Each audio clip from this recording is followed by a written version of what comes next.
Hey guys, TJ the Big Sports Guy here. This past weekend was my first time in over 2 years going to a sports card show, setting up as a dealer to sell my sports cards, and it left me with one major question. Is the hobby only resellers right now, or are there actually people that are there that are buying cards for their personal collection? But before we get into that, I do want to show you the venue. It was pretty cool. It's at a place called Winston-Salem, North Carolina, and it took place inside of a minor league ballpark. So go ahead and check this out, and then we will jump into today's video.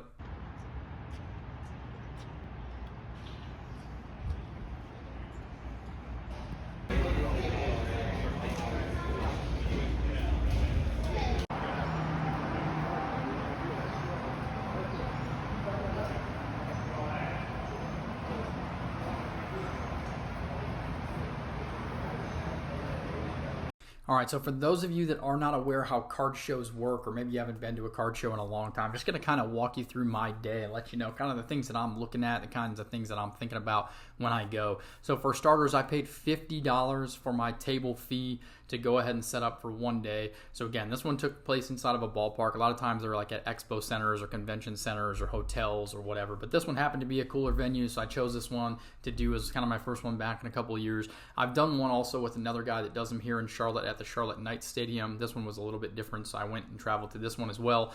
So the kinds of things that I look at is, number one, my table fee. So it's going to cost me $50. So the cards that I'm selling at the show, I want to be able to profit at least $50, obviously, to cover that.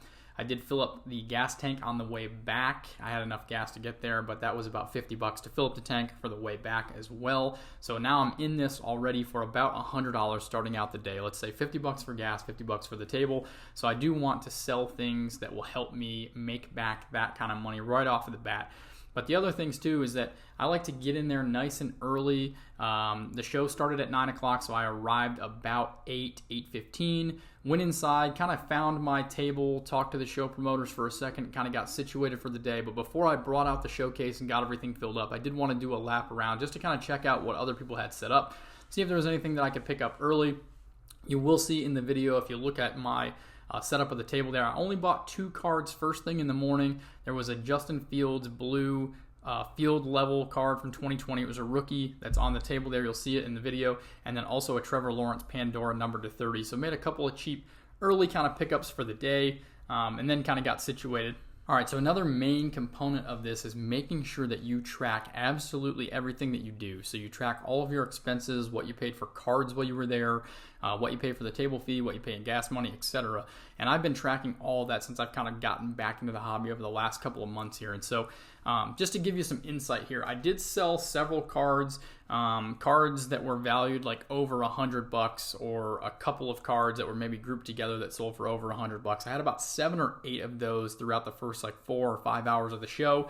So I'm going to kind of walk through those and let you know as well. But being able to track all those and know exactly what I paid for every single card and then what I sold them for, I did make a profit on every single card that I sold at this card show. And the reason why that's significant right now is because I want to go back to the first point that I made in the intro of this video. And I'm curious if there really are any true collectors out there.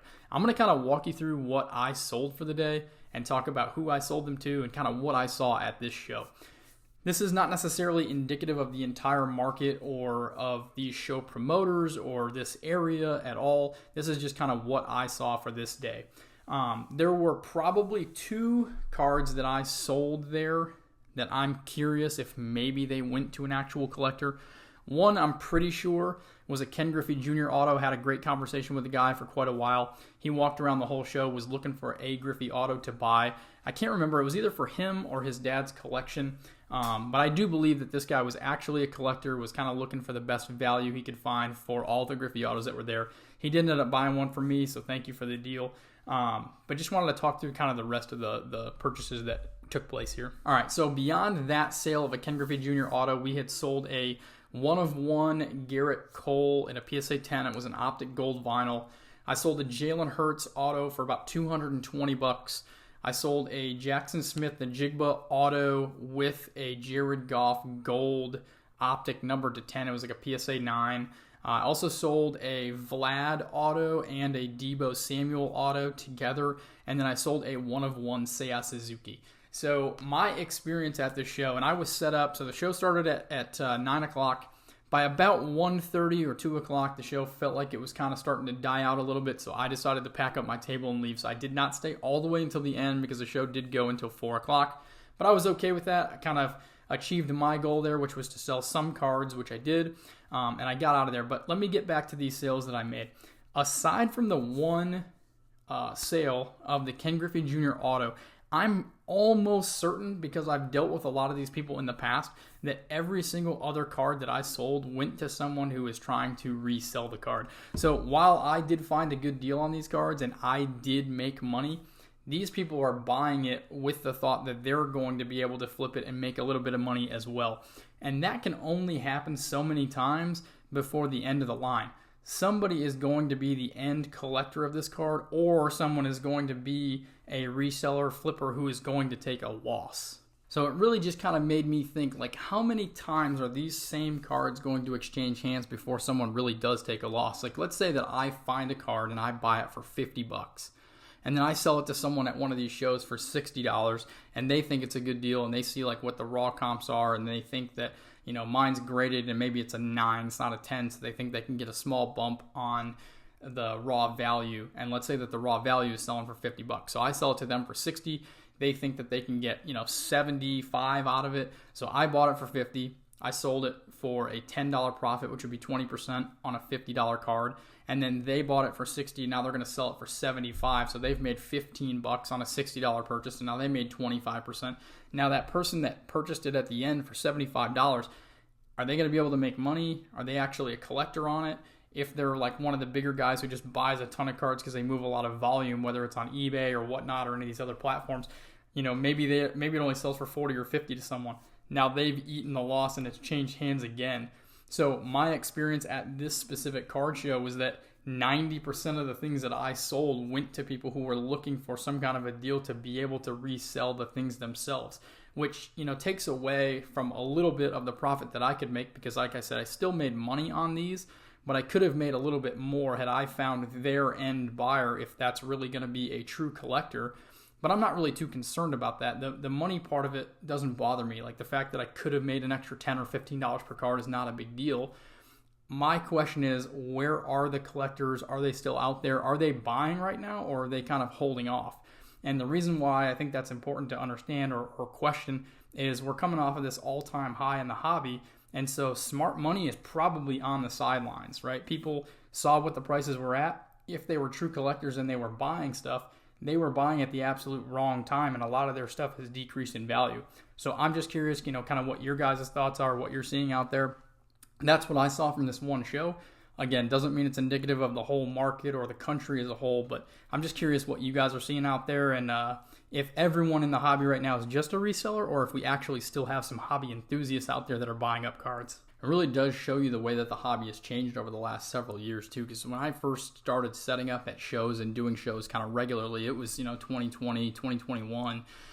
There was so much extra money, I think, in the economy and kind of flying around too, right? We got the stimulus money, so people had an extra $1,200 they could do whatever with. A lot of people were working from home. They didn't really have anything else that they could do or spend money on, so they started going to these card shows, and they found that because the market was increasing, you could flip and you could make money on anything too. So it was kind of easy to get in, buy cards, flip them, and then take that money and do it again. And so it's just, we're in an opposite market now, right? There's not as much money out there. The economy's not doing as well. People have more activities they can go out and do because the world is reopened now. So I'm just kind of looking at the hobby as a whole and just wondering what you guys think about that, and if it's changed a lot in the areas where you are, or kind of what you're seeing out there. I'm wondering if you guys are actually still like collecting and buying things for your personal collection, or if you're just mainly buying to flip the cards and make some money.